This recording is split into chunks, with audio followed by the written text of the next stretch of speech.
ગોટપટ્ટી મૂકવા માટે બનાવવા માટે પહેલા તો ગોટપટ્ટી બનાવવા માટે આવા ઘોડા મળે છે. જો ડાબી બાજુના અને જમણી બાજુના આવા બે ઘોડા આવે છે. અને અત્યારે આવો પણ ઘોડો આવે છે કે જે આ રીતે ડાબી બાજુ અને જમણી બાજુ જાય. પણ શરૂઆત તમારે આનાથી કરવાની છે. શીખતી વખતે પહેલા આ ઘોડો લગાવવાનો અને આનાથી કેવી રીતના ગોટપટ્ટી બનાવી એ આપણે જોઈ લઈએ. તો આમાં જે ડાબી બાજુ એટલે કે જેનો આજે જમણી બાજુ એનો ખોલો છે અને આ જે સોય છે એ ડાબી બાજુ છે. તો પહેલા આપણે આ ઘોડો લગાવશું. તો આ રીતે મેં ઘોડો લગાવી દીધો છે અને આમાં મેં દોરો બીજા કલરનો રાખ્યો છે કે ક્યાં એક્ઝેક્ટ સિલાઈ આવી એ આપણને દેખાય. જો આ બાજુનો દોરો આ બાજુનો આ રીતે આ 1.25 ઇંચની પટ્ટી કાપી છે, 1 ઇંચની હોય તો પણ ચાલે. એને આ રીતે મૂકી અને હવે જો સિલાઈ અહીંયા આવે ને એ રીતે આપણે સીવવાની છે. તો આવી રીતના અડધો ઘોડો હશે તો એ એવી રીતના સિલાઈ થઈ શકશે. પટ્ટીને સેજ ખેંચવાની છે અને દોરીને એકદમ ઢીલી રાખવાની છે અને સિલાઈ કરવાની છે. દોરીને પણ થોડીક આ રીતના આગળ રાખવાની છે અને દોરીની બાજુમાં, દોરી ઉપર સિલાઈ ન આવે એનું ધ્યાન રાખવાનું. એકદમ દોરીની બાજુમાં આ રીતે સિલાઈ લેવાની છે. દોરી ઉપર સિલાઈ ન આવે એનું ધ્યાન રાખવાનું અને આ રીતે ધીરે ધીરે આ રીતે આ પટ્ટીને સેજ ખેંચવાની છે અને દોરી મૂકતી જવાની છે. બીજા કલર આપણે મેચિંગ દોરાથી જ કરવાનું છે. મેં બીજા કલરનો દોરો એટલો વાપર્યો છે કે તમને ખ્યાલ આવે કે સિલાઈ ક્યાં આવે છે. એ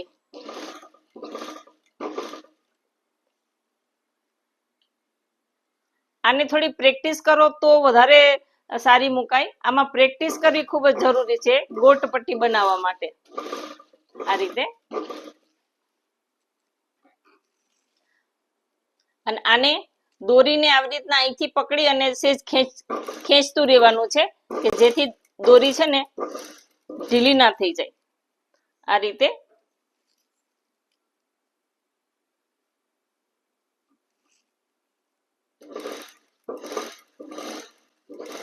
પટ્ટીને સેજ ખેંચીને મૂકવાની છે.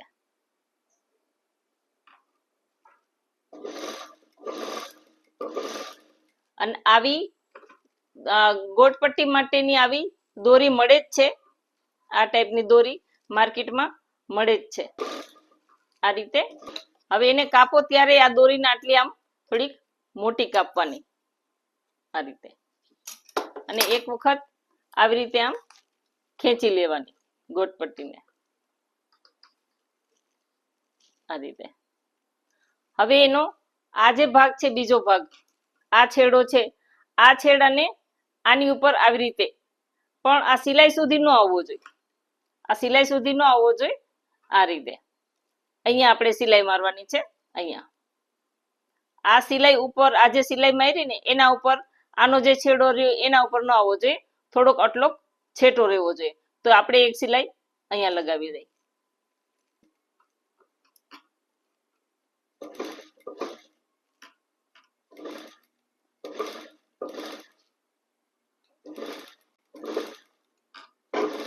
આ રીતે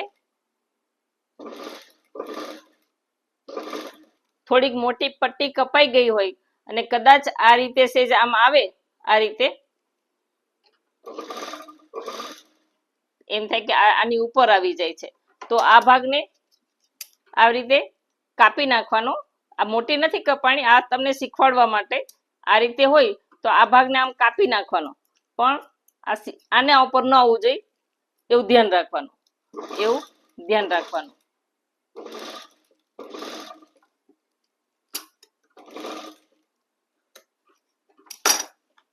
તો આ ગોટપટ્ટી રેડી થઈ ગઈ છે. તો એને કેવી રીતના મૂકવી એ આપણે જોઈ લઈએ. પેલા ગાજપટ્ટી અને બટન પટ્ટી મૂકશું અને પછી આ ગોટપટ્ટી મૂકશું. આ બ્લાઉઝનો જે ગળાવાળો ભાગ હોય એ બાજુ ગાજપટ્ટી અને બટન પટ્ટી મૂકવાની હોય છે. તો આ એક પટ્ટી છે એને આ રીતે નીચેથી મૂકવાની છે. આ સિંગલ જ છે, ડબલ નથી કરી. આ રીતે નીચેથી મૂકવાની છે. આ ભાગ સીધો હોય તો આ રીતે નીચેથી મૂકવાની છે. આ રીતે મૂકી અને આમ રીતે સિલાઈ મારવાની છે.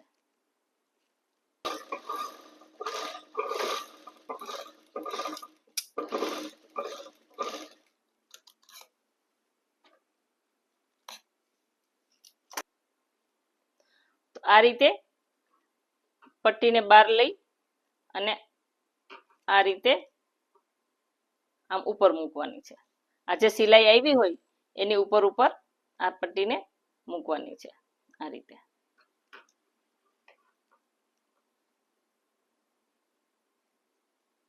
આમ આ જે સિલાઈ કરી એની ઉપર જ આપણે આ બીજી સિલાઈ કરવાની છે. અને આ પટ્ટી જો આ રીતે બહાર રહે.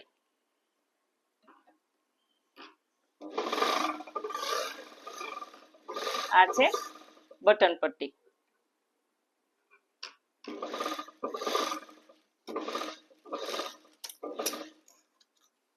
અને બાજુમાં આ રીતે બીજી સિલાઈ મારી દેવાની.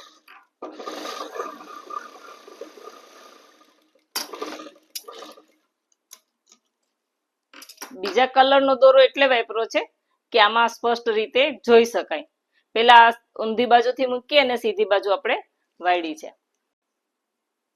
આ રીતે પટ્ટીને ડબલ કરવાની છે અને ઉપરની બાજુ મૂકવાની છે કે એટલે કે સીધી બાજુ અને સિલાઈ કરવાની છે.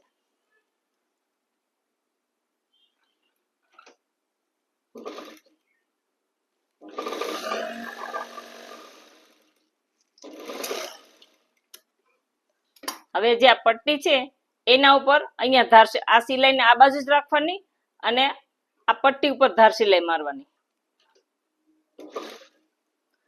આ રીતે પટ્ટી ઉપર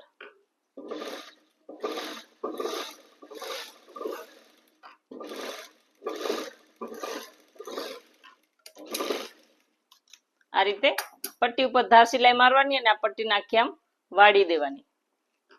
તો આપણે આ ગાજ પટ્ટી અને બટન પટ્ટી કેવી રીતના થાય એ આપણે જોયું. હવે આમાં ગોટ કેવી રીતના લાગે એ જોઈ લઈએ. હવે જો આ છે, હું તમને આ ઘોડામાં બતાવું છું.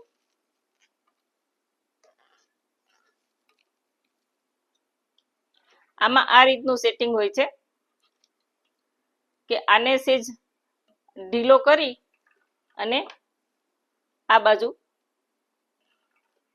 લઈ લીધો એટલે આ બાજુનો ઘોડો થઈ ગયો.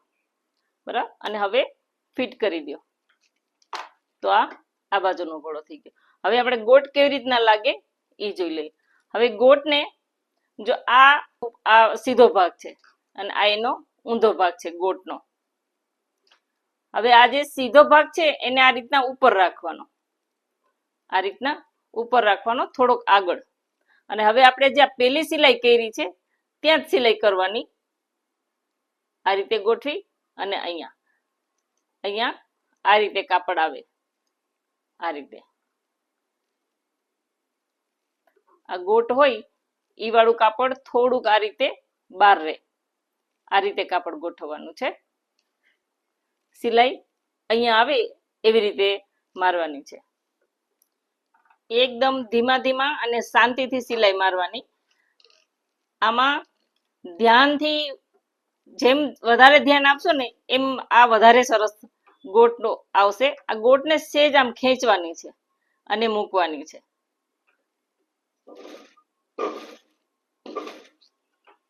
આ રીતે સેજ ખેંચી અને મૂકવાની છે.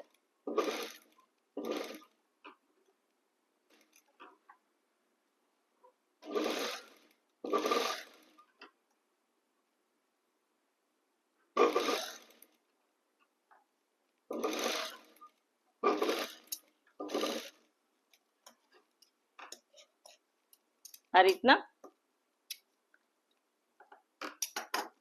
હવે આ ભાગને જો આ રીતે.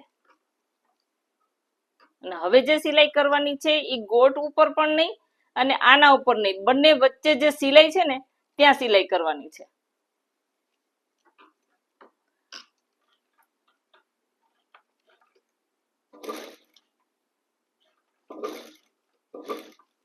આ રીતે, અને સેજ આ રીતે આને સેજ ખેંચવાનું છે, અને સિલાઈ અહીંયા આવી જોઈએ, ન ગોટ ઉપર કે ન આ બ્લાઉઝ નું કપડું છે એના ઉપર, બંનેની વચ્ચે.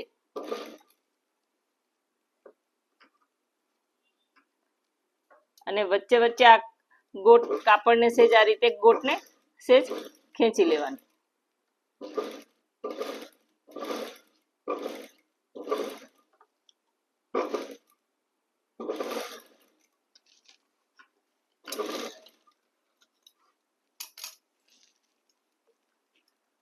આ રીતે, અને બીજી સિલાઈ અહીંયા મારી દેવાની.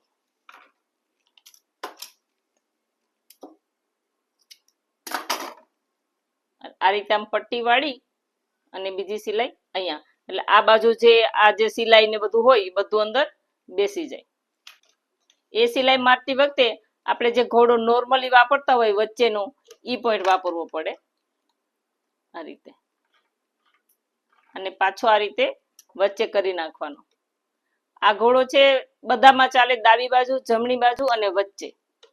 તો અત્યારે મેં આને વચ્ચે લઈ લીધો, અને આ પટ્ટીને આમ વાળી અને અહીંયા સિલાઈ કરી લેશું.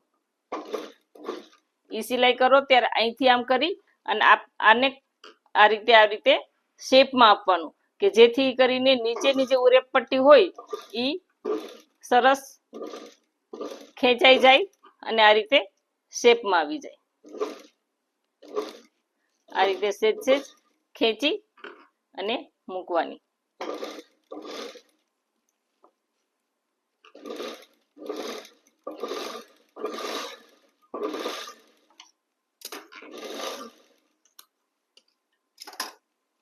તો આ રીતે ગોટ પટ્ટી મૂકવાની. હવે ઘણા બ્લાઉઝ એવા હોય કે એમાં ગોટ પટ્ટી નથી મૂકવી, અથવા તો કોઈ એમ્બ્રોઇડરી કરેલી છે કે ગમે તેમાં ગોટ પટ્ટી ન કરવી હોય તો આપણે ખાલી ગળા પટ્ટી મૂકવી છે. તો આપણે જે આ ઉરેપ પટ્ટી કાપી છે, ઉરેપ પટ્ટી, એને પેલા કેવી રીતના જોડવી એ જોઈ લઈએ. એવી રીતે સામે સામે મૂકવી કે આ બંને ભાગને જોડતા આ ભાગ આમ સીધો થઈ જાય. જો આમ મૂકશો તો પટ્ટી સીધી નહીં થાય. તમે આમ રાખો તો આ પટ્ટી સીધી થઈ. હવે જોડતી વખતે તમારે ખાસ એ ધ્યાન રાખવાનું છે કે આનો છેડો આ રીતે બહાર આવે અને આ બાજુનો છેડો આ રીતે આમ બહાર આવે. આ રીતે તમે ગોટ પટ્ટી જોડશો, આ જે ઉરેપ પટ્ટી જોડશો, તો એ સિલાઈ કર્યા પછી બંને સીધી હશે.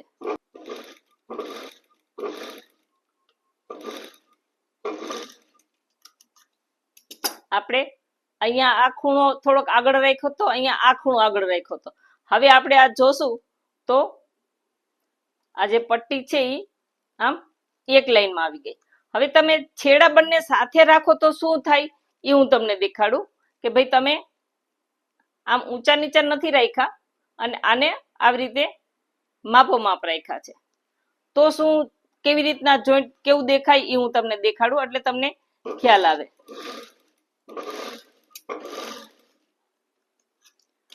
તમે અહીંયા બંને છેડા સરખા સરખા રાખી અને તો પટ્ટી આવી રીતે અહીંથી નાની મોટી દેખાય, નાની મોટી થાય. જો, અને આપણે આ છેડાને થોડાક આગળ રાખ્યા તો આ પટ્ટી બરાબર સરસ સીધી બની. આટલો ફેર પડે. છેડા સાથે રાખો એમાં અને આગળ પાછળ રાખો એમાં. તો હંમેશા ઉરેપ પટ્ટી જોઈન્ટ કરવા માટે આ છેડાને આવી રીતે થોડાક, આ ખૂણો અહીંયા થોડોક આગળ હોવો જોઈએ અને આ ખૂણો અહીંયા થોડોક આગળ, સામસામા ક્રોસમાં બંને છેડા થોડા થોડા આગળ રહેવા જોઈએ. તો આ ગોટ પટ્ટી તમારી સરસ જોઈન્ટ થશે.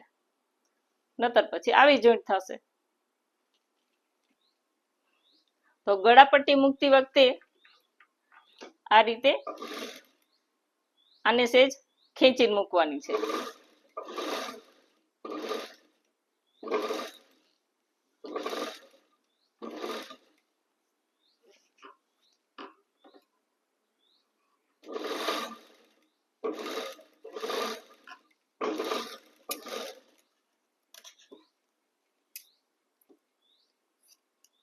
આ રીતે. હવે આમાં આખી ગળાપટ્ટી વાળવી હોય તો અહીંયા આપણે સેજ આ રીતે કટ આપવો પડે. અને હવે આ ભાગને આમ વાળી અને આખી પટ્ટી ગળાપટ્ટી આ રીતે અંદરની બાજુ વાળી દીધી.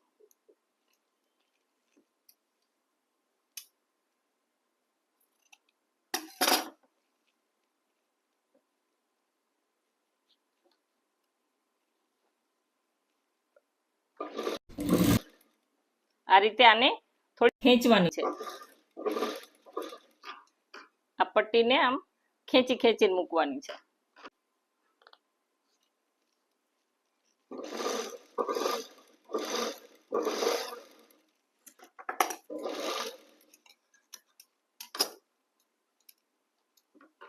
તો આ રીતે ખાલી ગળાપટ્ટી મૂકવી હોય તો અહીંયા પછી હાથ સિલાઈ કરી અને આ સિલાઈ ખોલી પણ નખાય. તો આ છે ગળાપટ્ટી કેવી રીતના મૂકવી એ, આ ગોટ કેવી રીતના બનાવી અને કેવી રીતના મૂકી, આ ગાજ પટ્ટી અને બટન પટ્ટી કેવી રીતના મૂકી એ આ બધું જ શીખી લીધું. હવે આપણે બ્લાઉઝ સ્ટાર્ટ કરીએ બ્લાઉઝ શીખવાનું.